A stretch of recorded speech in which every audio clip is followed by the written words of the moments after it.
Alhamdulillahi Rabbil Alamin. Wassalatu wassalamu ala Rasulillahi sallallahu alayhi wasallam wa ba'd. Fassalamu alaikum wa rahmatullahi wa barakatuhu.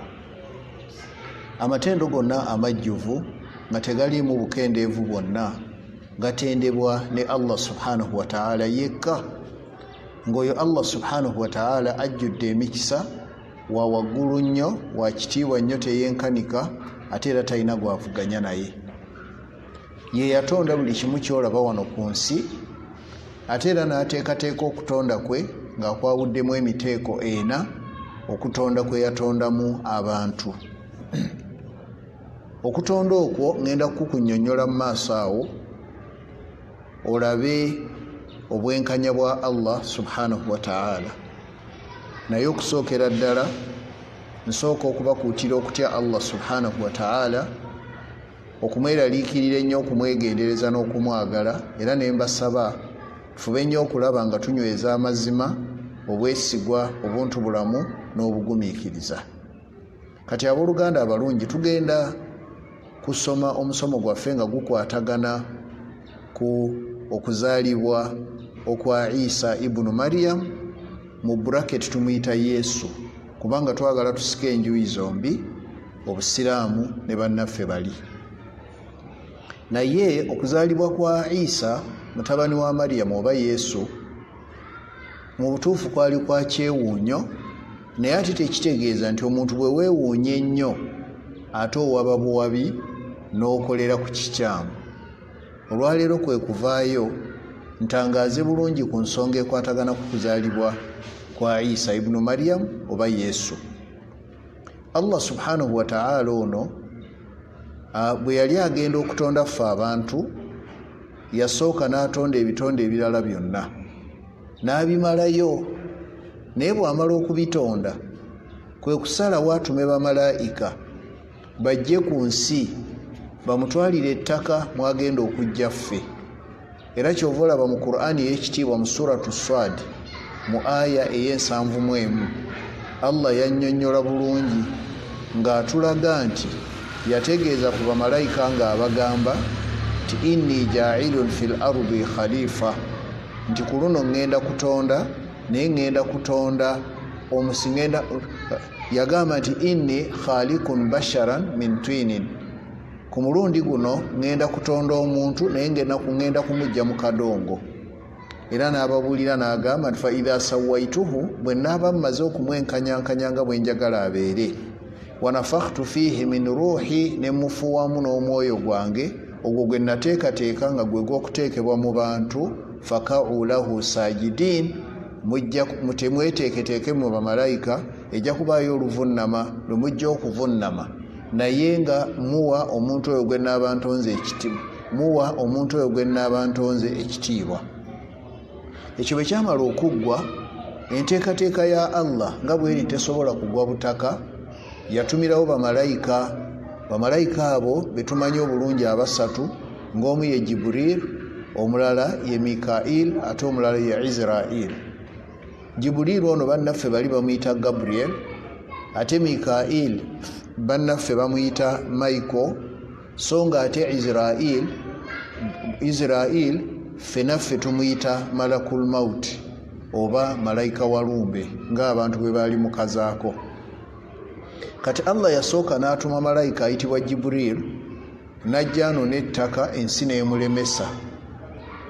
N'atuma omulala ayitibwa Mikail oba Michael, naye n'alemwa, okutuusa malayika ayitibwa Malakul Maut oba Israel, okutuusa Allah lwe yamutuma, ye n'ajja n'atwala ettaka. Awo nno wawanvu, sigenzeeyo nnyo. Naye bw'atwala ettaka n'alituuse wa Mukama waffe, ne balibisiwaza, omwo nno Allah mwe yajja Adamu alayhi salaamu. Naye nga kyenjagala kye kino, Adamu Allah yamujja mu ttaka butereevu era ye yekka. Oluvannyuma lw'emyaka 40, Adamu oyo yennyini yamujjamu omukyala ng'asokoola mu Adamu olubiriizi olw'oludda olwa kkono, n'ajjamu omukyala ng'agamba bugambi nti beera, n'abeera. Ne tufuna kati abantu babiri, nga waliwo omusajja waliwo n'omukazi. kyokka nga bw'otunula bw'oti olaba ku sayidi ya Adamu okujja kwe tewaaliwo taata na maama, so nga ate kwono Hawa walabiseewo taata, maama n'atalabika. Oluvannyuma Adamu ne Hawa nga bba ababiri Allah yabalagirira butabo bagenda okuvaamu bannaabwe, era baazaala abaana 240 nga bakozesa embuto 120, nga buli lubuto lwavaamu abaana 2, ate nga buli bwe bazaala omwana omulenzi n'omuwala, ate nga enzaala zonna tebaasookako ku muwala, baazaalanga mulenzi muwala, mulenzi muwala. Ene waffe kye twandigambye nti waswa ne nakato. Kaakati ne babeera nga Allah amaze okuteekawo omutendero ogwokusatu ogw'okubeera nti waliwo taata ne maama. Kati ate Mukama waffe oyo Allah n'amanya nti eyo mu maaso ffe nnyini tugenda kubuuza ekibuuzo nti bw'abanga yatulaga atalina taata na maama, n'atulaga n'ayina taata nga talina maama, n'atulaga n'ayina taata ne maama, aliwo atalina taata. Kakati kwe kuleeta ono gwe ngenda okwogerako ayitibwa Issa ibn Maryam oba Yesu Masiya Jesus. Kakati awo ye wajjira. Kakati tewakyaliyo kibuuzo kyonna omuntu kyayinza kubuuza ng'agamba nti Allah tulage eyo ono. Byonna ebibuuzo yabyanukula ng'atulaga omuntu atalina taata na maama, n'atulaga ayina taata nga talina maama, oyo ye Hawa, n'atulaga ayina taata ne maama yenze, ate n'atulaga n'oyo atalina taata ng'ayina maama, ye Yesu Masiya Jesus Issa mutabani wa Maryam. Kakati nno olwaliro gwe njagala njogereko, naye enjogera gye ngenda omwogerako ngenda kuviira ddala wala, kubanga bw'otasikaayo kinyusi omuntu ayinza obutategeera bulungi. Mu nsi eyitibwa Syria, mu kibuga ekiyitibwa Damascus, waliyo abaagalwa ababiri, ng'omu bamuyita Imran ng'omulala bamuyita Hanna. Baafumbiringalwa mu bufumbo obutukuvu ne bamalira ddala ebbanga ddene, naye nga Allah tannabawa ku mwana. Wabula omukyalo oyo gw'owulidde Hanna, sayidi eri bamuyita Anet, yali atambula mu nsuku ez'omu katundu ke baali bayita Damascus mu kiseera ekyo, n'alaba akanyonyi nga kalina omwana gwako, naye nga akanyonyi ako kagira ne kaleeta emmere ku mumwa gw'omwana. Bwe yayagala ng'okwata emmere, akanyonyi ne kagyongerayo waggulu nga kaagala kuyigiriza akanyonyi kano akato okubuuka. Kati ye Hanna bwe yatunula oba Aneti yajjamu kwegomba, era bwe yeegomba n'agamba nti nga ndabye nze, kale singa nange nninga akanyonyi kano, kasobodde okuba n'omwana naye nze siina mwana.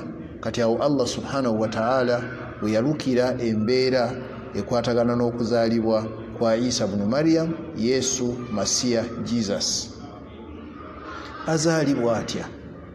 Kakati Hanna bwaddayo eka oba Aneti, olw'okubanga Hanna yali amaze okubuuka akaguwa k'okuzaala, era mu kiseera ekyo kigambibwa nti yali amaze okuyingira emyaka 8, ate nga ye bba Imran ayingidde 9.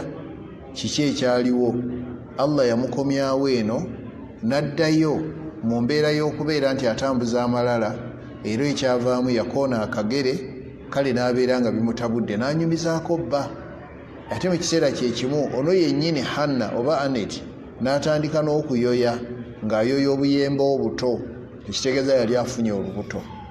Kati bw'amala okufuna olubuto, omwami Allah n'amujjulula nga wakayita emyezi 2 ng'omukyalo oyo gwe bayita Hanna oba Aneti afunye olubuto. Abantu baakuŋŋaana, ennaku yali nnyingi, naye Mukama waffe bw'abanga yasazeewo tetulina kyakkola. Ekyaddirira kyeki? Ye mukyalo ono okutandika okulera olubuto, n'alulera ate lwe lubuto lwe olusooka, naye mu makkati awo yalaba nga si kya buvunaanyizibwa okubeera nti tayogerako ne Allah subhanahu wa ta'ala. Kyeyava ayogerako ne Allah n'agamba ti Rabbi, Mukama wange, inni nze Hanna waabwe, nadhartu laka, neeyama gy'oli, ma fi batni, ekyo ekiri mu lubuto lwange, muharrara, nga njagala abeere mwana ate nga mulenzi ajja okuweereza mu muzikiti. Omukyalo we bwe yakyogera Allah subhanahu wa ta'ala yayanukula, era okwanukula kwe yayanukula yamwanukula ng'ate amuwa mwana muwala. Kati n'olwekyo olabanga Allah engeri gye yaleetamu Issa yatuyita wala. Kati ono omukyalo olw'okuba yasaba, Allah yayanukula n'asumuluka bulungi ng'emyezi 9 giweze, n'azaala omwana, naye yagenda omutunulako ng'omwana alaba muwala ng'ate yasabye mulenzi. Kyova olaba era yennyonnyolako n'agamba nti Rabbi, mukama wange, inni nze Hanna waabwe wada'tuha untha, ate muzadde nga muwala.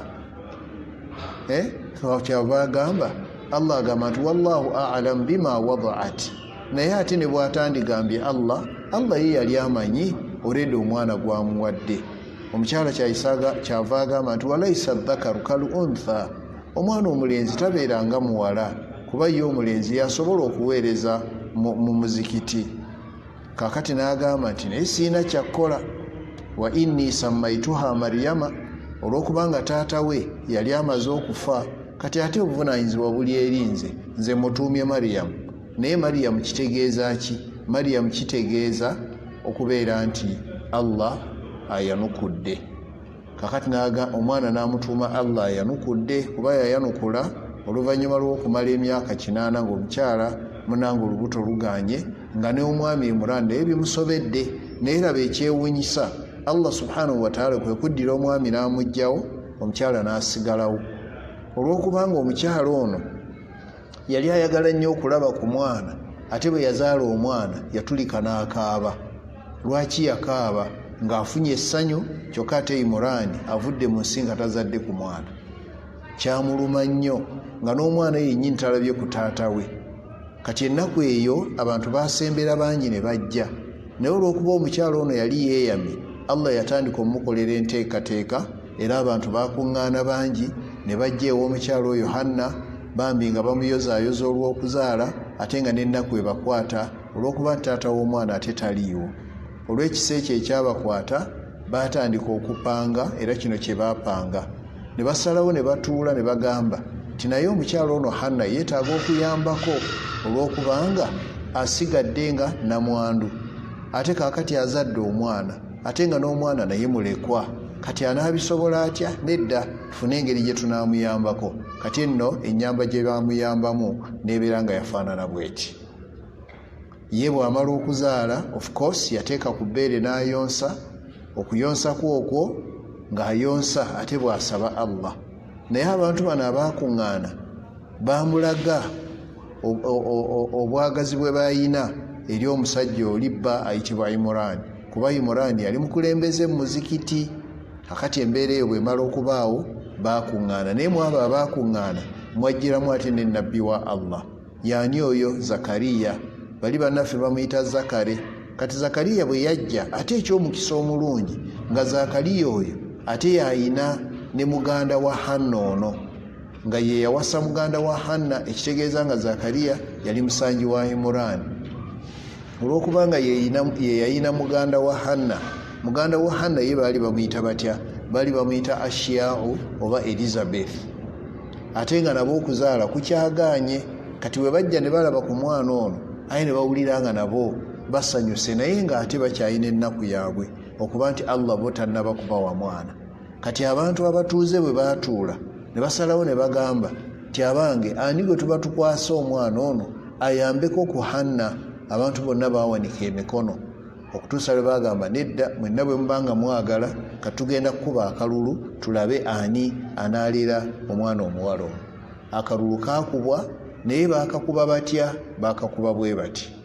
Baakwata ekkalaamu ne baziwandiikako amannya gaabo abagenda okwenyigira mu kalulu ako. Ekyokulabirako, kati singa baali 10 nga bateekako amannya gaabwe, ne bakwata ekkalaamu ezo enkalu, pensil, ne bazitwala ku mugga Jordan oba Ordon, ate gutambula gukka. Kakati ne basuulako ekkalaamu nga kyebaagala, baagala balabe ekkalaamu eneegenda enedda emabega nga yo ekola resistance, amazzi tegagitwala.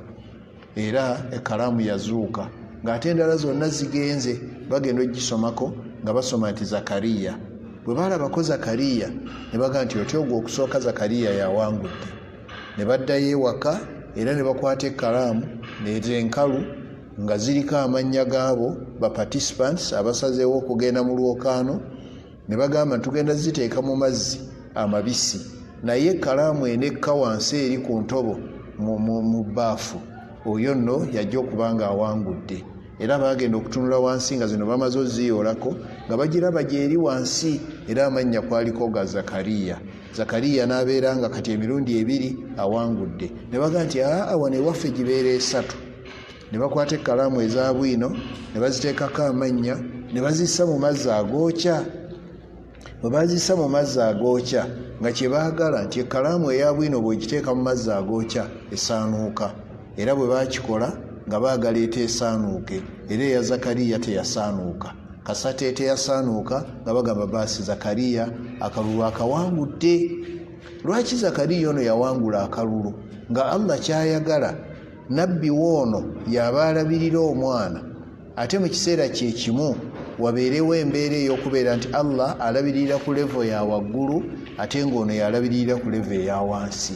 Ekyokulabirako nga singa Allah aba omwana amuwadde body building food ate nga ye Zakariya aleeta energy giving food, awo nga bitambula bulungi. Omwana ono Mariyamu yayonka n'aweza emyaka 2 nga Allah subhanahu wa ta'ala bw'atugamba a'udhu billahi minash shaitani rrajim agamba nti walwalidaatu n'abo be nateeka amabeere ku kifuba ag'okuyonsa yurdi'ina awladahunna bateeka concentration mu kuyonsa abaana baabwe haulaini bakikolera emyaka 2 kamilaini emijjuvu n'agamba nti liman arada an yutimma arradaa eri oyo yenna aba ayagadde okujjuza okuyonsa. Kati maama wa Mariyamu ayitibwa Hana oba Anet yamuyonsa paka myaka 2 ate era n'amusigaza okumala emyaka 2 emirala okutuusa lwe yakakata nga wa myaka 4 ng'asobola okulabirirwa kyeyava amukwata n'amukwasa eyawangula akalulu ayitibwa Zakariya. Zakariya bw'afuna omwana omuwala oyo n'akolawo akasenge mu muzikiti nga ye wajja omulabirira era yakasibanga ng'omwana mwali nga buli kyayagala akimuwa. Naye kaakati Zakariya lumu agenda n'ayingira mu kayumba ako naye yasanga waliyo ate ekyokulya ye kyataataddeyo. Kyova olaba Zakariya Allah atunyumiza mu suratu Ali Imran n'agamba ti kullama dakhala alaiha Zakariya almihrab, buli Zakariya lwe yayingiranga mu kasenge gy'alabirira omwana omuwala oyo wajada indaha rizqa, yasanga ng'ayina ekyokugabirirwa kye yafunye dda. Qaala Zakariya n'agamba nti sijja kubuuza mulala. Kyava abuuza n'agamba nti owange ggwe Mariyamu anna laki haadha, bino ebyokulya byensangamu wano ate obijjawa? Ekyokulabirako nga Zakariya bw'aba yaleese ennaanansi ate asanga omwana ali ku apo ne yeewuunya n'agamba wayinza okuba waliwo ayingira muno ng'ayagala kunnyambako ng'ate omulimu nze nawangula teekwa gukola nzekka. Baagenda okumaliriza ng'omwana omuwala amugamba nti huwa min indillah, bino byosanga muno nga sigwe wabireese biva eri Allah. Bw'oba okyalimu akakunkuna inna Allaha yarzuku man yashaa'u bighayri hisaabin, Allah yagabirira yenna gw'ayagadde awatali kubalirira. Kyali kiwedde Zakariya n'ategeera.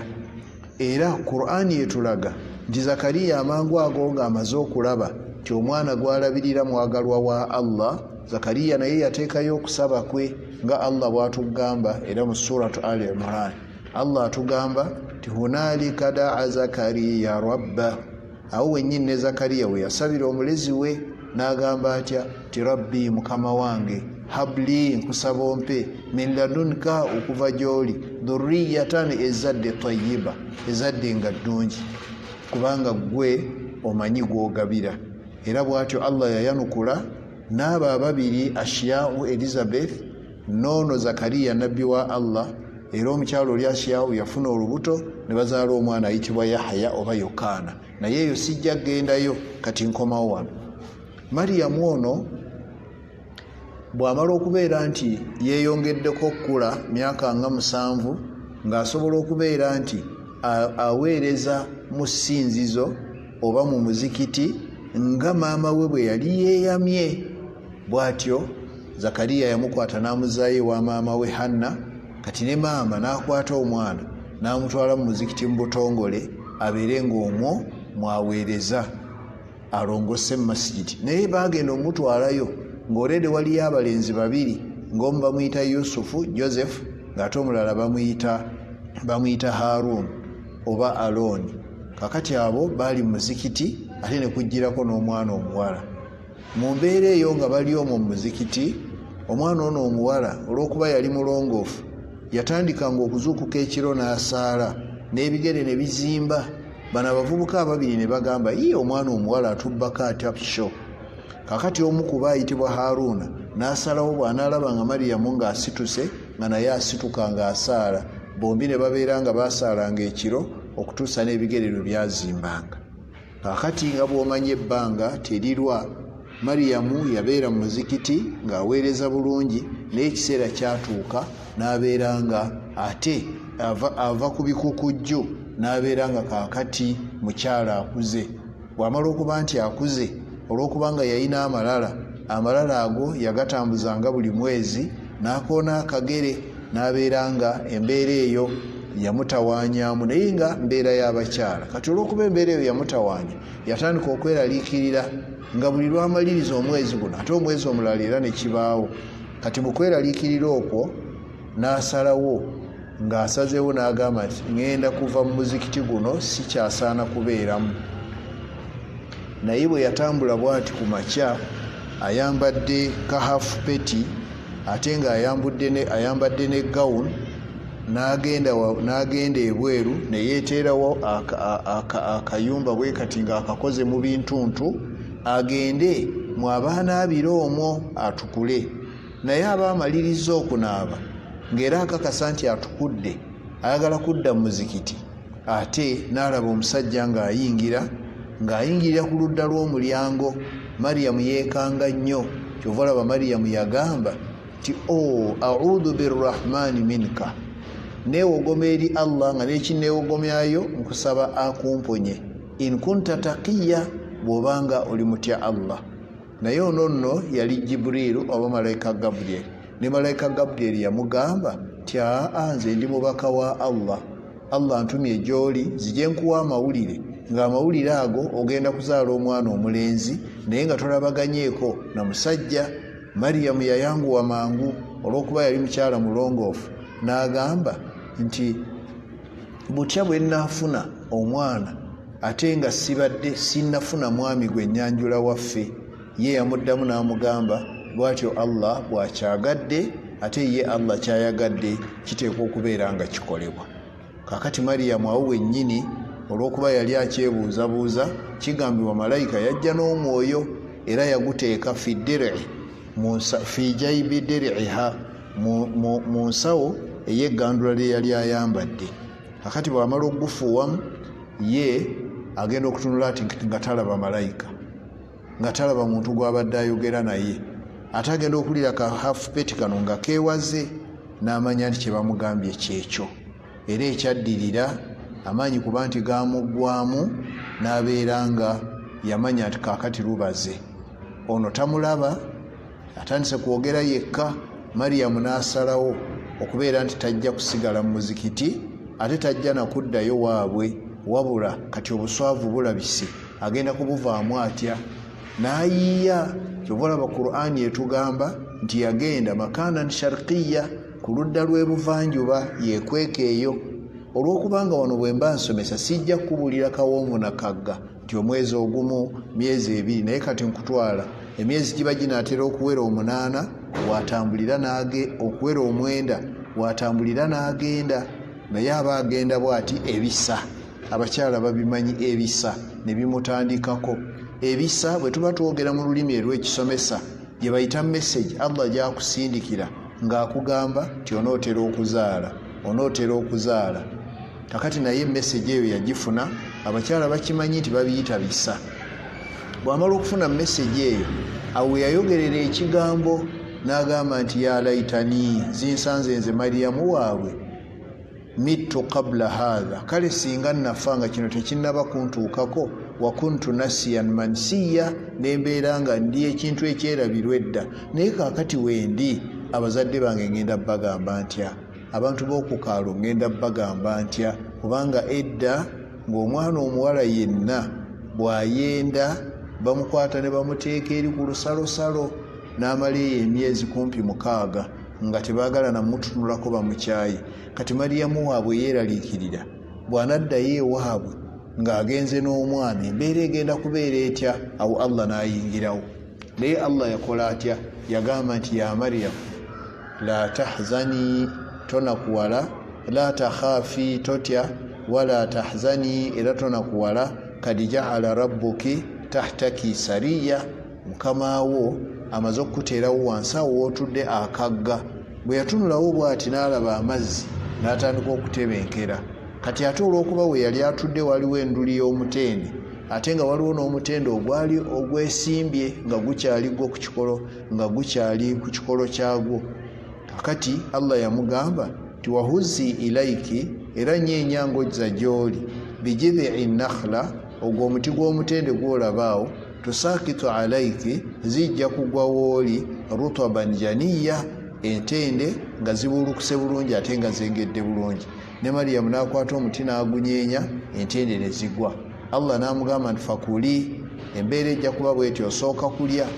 Kati Mariyamu n'alya entende. N'amugamba nti washirabi, ate n'amazzi agali awo nago ganywe. Mariyamu n'akwata amazzi n'aganywa. Ekitegeeza nti amazzi ne gagenda n'entende ne zikola gulukosi, n'asaasaana mu mubiri ebisa ne bibeera nga kaakati byatandika okuseetuka. Bw'atyo Mariyamu n'atuuka ku ssaawa eyo yennyini gye yali alinze n'azaala omwana omulenzi. Era Allah bw'aba atunyumiza mu Qur'ani agamba nti fakuli washirabi, lya era onywe, wakarri aina, amaaso gojja kulaba nga gatebenkera. Awo nno Mariyamu yali amaze okuzaala omwana omulenzi. Kati omwana oyo gwazaala yo yatuumibwa oba yayitibwa Issa mutabani wa Mariyamu. Fe abalala ffenna kati nga nze tebayinza kugamba nti Lugoloobi mutabani wa Mayimuuna, nedda baleeta taata. Naye oli Issa kye bava bateekawo maama olw'okuba nga talina taata. Allah yamuleeta amaleeyo olutondo olwokuna mu ntonda ze ennya ze tumanyi obulungi, ng'entonda ezo kuliko omuntu munnaffe atalina taata na maama, ne kubaako omuntu munnaffe nga ye teyafuna maama yafuna taata, ye Hawa. Ne wabaawo ne muntu munnaffe nga yafuna taata ne maama, ye nze. Aye ne wabaawo ne muntu munnaffe nga teyafuna taata yafuna maama, yoyo Issa bnu Mariyamu ayina maama Mariyamu naye talina taata. Kati Mariyamu bw'amala okuzaala, awo we yazaalira waali wabweru, ate yazaala budde misana, n'atandika okuwembejja omwana we, n'atuuka n'okumuyonsa. Naye obudde yagenda okulaba nga buziba, kyava asooba mpola n'ayingira mu kiraalo ne yeekweka omwo. Obudde bukye, obudde bwagenda okukya, baamusangamu bannannyini kiraalo ne babeera nga baleekaana, abantu bangi ne bakuŋŋaana. Bannange muno mulimu omuwala yazadde omwana, amawulire ne gagenda ne gatambula n'okutuuka ewaabwe. Abaagenda obisaza ne babisaza, Mariyamu ye n'aguma, era ekitundu ekyo yakimalamu ennaku 40. Bw'amala okutukula okuva mu musaayi gw'ekizadde oba kye tuyita nifaasi, Mariyamu yanaaba bulungi n'akwata omwana we. Kati Allah n'amugamba bw'ati, n'amugamba nti owange Mariyamu, kati owulire oyagala kuddayo wammwe, naye ky'olina okukola Mariyamu, fa imma tarayinna min albashari ahad, senga onoosanga omuntu yenna, fakuuli, omuntu oyo yogera ng'okozesa sayini ng'ogamba nti inni nadhartu lirrahmani sawma, olwaleero neeyamye okusiiba eri Allah, falan ukallima yawma insiya, kyensazeewo sigenda kwogera na muntu yenna. Bw'atyo Mariyamu buli yamutuukiriranga nga Mariyamu tanyega, alaga bulazi sayini nti aa sijja kwogera. Okutuusa lwe baagenda nga bamugoberera, bagenda bamukuba olube n'atuuka ewaabwe. Bwe yayingira bw'ati ne bamutunuulira kyamuli, n'ayitawo n'ateeka omwana wali mu kibaya. Kaakati n'adda wano, kale bamukunye, naye nga Allah yamugambye togeza noyogera ekigambo kyonna. Baamutandikirawo ne bamugamba nti owange Mariyamu, lakad ji'ti shay'an fariya, ekintu ky'okoze kyetaaga kudduka buddusi. Mariyamu ne bimusobera ate nga tagenda kwogera. Okutuusa lwe bamugamba nti ya ukhta Harun, owange gwe muwala gwe yali afaananya Haruna oli ebikolwa nga mwenna mubeera mu muzikiti ne musaala ekiro ebigere ne bizimba. Maakaana abuuki mura asawin, taata wo Imuraani twamulondoola wano tabeerangako musajja mwonoonefu. Wamaakaanati ummuki bagiya, ne maama wo Hanna tabangako mukyala malaaya. Gwe kaakati omwana omugjeewa. Bwe yalaba bimuyitiriddeko fa ashaarat ilayhi, naddira olugalo luno lunva mu mba olw'omukono ogwa ddyo n'asonga awali omwana. Bwe yasongawo ne bagamba nti Mariyamu oyagala kusaaga. Kaifa nukallimu, butya bwe tuyinza okwogera. Kaifa nukallimu man kaana fil mahadi sabiya, oyagala tusiriwaza butya bwe tunaayogera n'omwana omutaali ku kaali. Omwana bwe yawulira ng'ebyo bye bagamba maama, qaala, omwana olw'okuba yali mulenzi kyeyava agamba, aha inni abdullah, nze ndi muddu wa Allah. Bwe mulaba wano ataaniya alkitab, ampadde obukakafu nti ajja kumpa ekitabo. Wajaalani nabiya, alitasobola kumpa kitabo nga tanfudde nabbi. Wabarran biwaali, wajaalani mubaraka, nanfuula wa mukisa aina ma kuntu, wonna wembeera. Kakati Issa bw'amala okwogera ebigambo ebyo yabifundikira na kusirika, teyaddamu kwogera okutuusa ate ng'emyaka abaana kwe boogerera nga gituuse. Kakati Issa bunu Mariyamu okuzaalibwa kukuuko kulabise, amaze okuzaalibwa bamututte eri eka ewa ebukojja nayo beekyanze naye Allah yamaliriza ng'alaze nti ensonga zonna tewali esobola kunnemerera. Bw'atyo n'afulumya omuntu ow'omuteeko ogwokuna ng'ayina maama nga talina taata. Kati Allah kye yakola naddira ono Issa azaaliddwa n'amuteeka mu kifaananyi kyabo gye yamutuma, kubanga Issa Allah yamutuma mu babanu Israel. Naye kika ki abali mu nsi eyitibwa Guriisi oba Abaguriiki oba ene waffe tubayita Abayonaani. Abo gye yamutuma, kati bw'atyo n'afaanana Abayonaani. Era nabbi bwe yali amwogerako sallallahu alaihi wasallama yagamba nti rajulun marubuhul qaama, Issa bw'oba omulabye abeera musajja nga wa kigero, laisa bitawil wala bilqasir, mu bawanvu tomubalirayo ate era tomubalira mu bampi. Yayongera nako nti rajulu ahmaru, musajja mumyufu, sabtu sha'r, wa nviiri nnyingi, lahu lumma, enviiri ezo bw'aba azisanirira kadirajalaha zikola wano emabega backbush.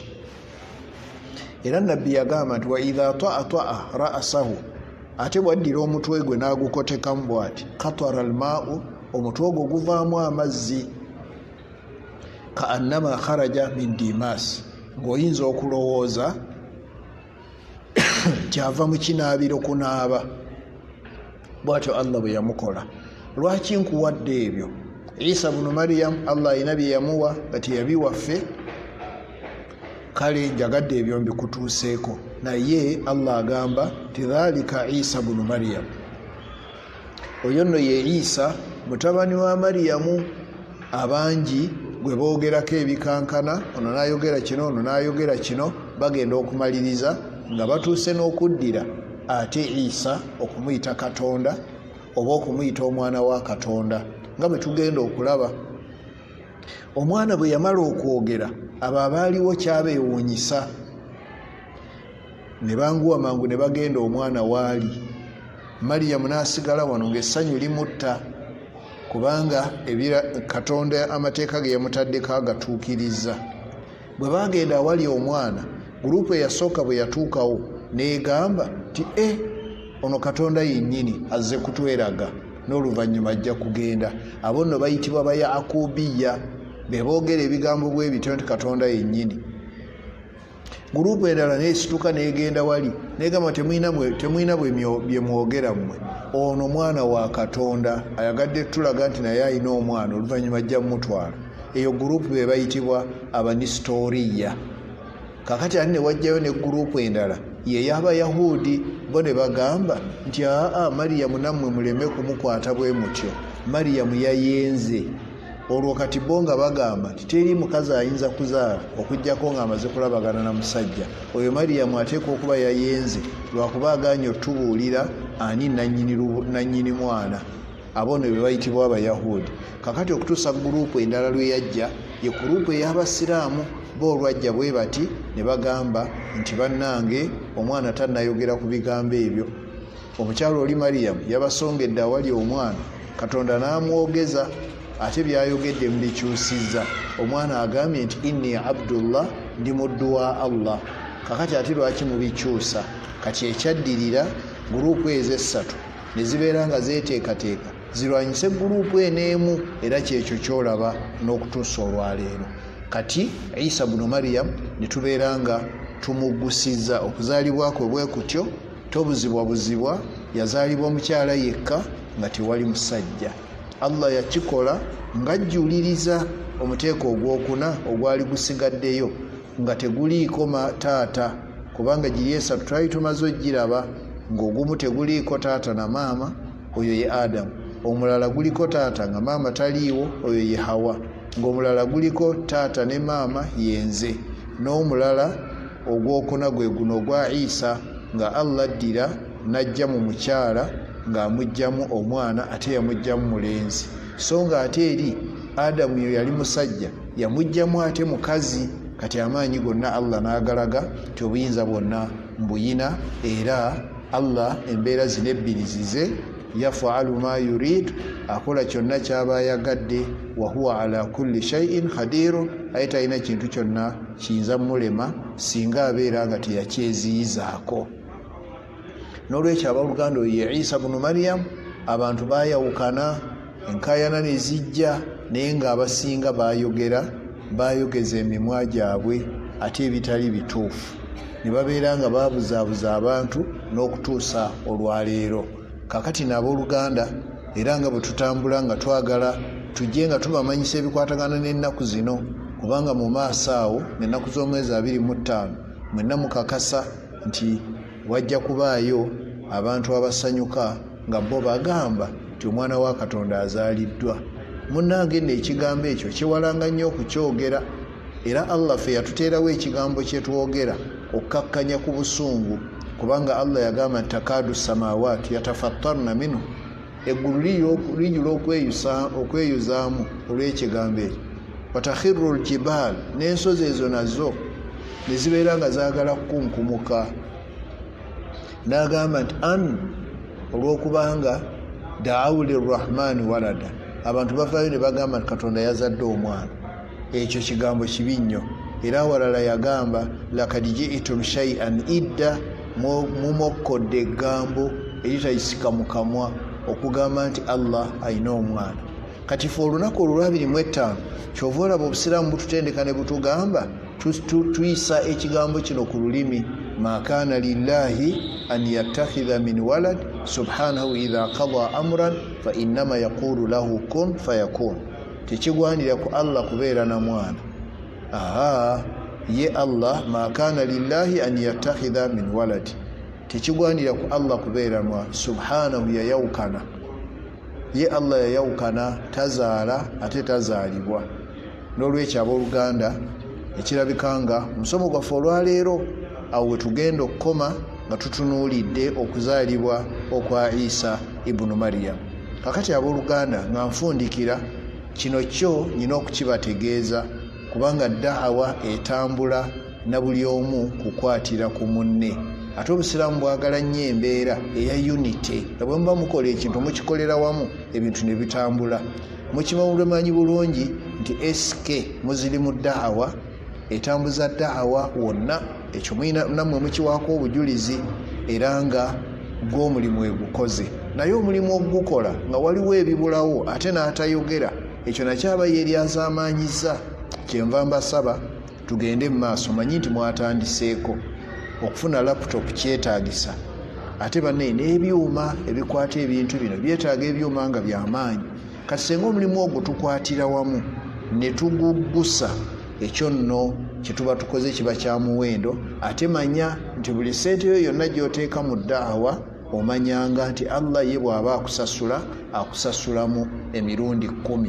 yayogera mu Qur'ani y'ekitiibwa Allah n'agamba a'udhu billahi minash shaitanir rajim man jaa bil hasana oyo yenna anaakola ekirungi falahu ashru amthaliha yeteeketeeke ewange tekijja kuba kimu bijja kuba 10 waman jaa bisayyi'a ate anaakola ekikyamu fala yujiza tajja ewange ng'alowooza nti nyamwongeramu illa mithlaha ajja kisigaza ekyo kye yakoze wahum la yudhlamun ate nga tewali n'omu ajja kulyazaamanyizibwa.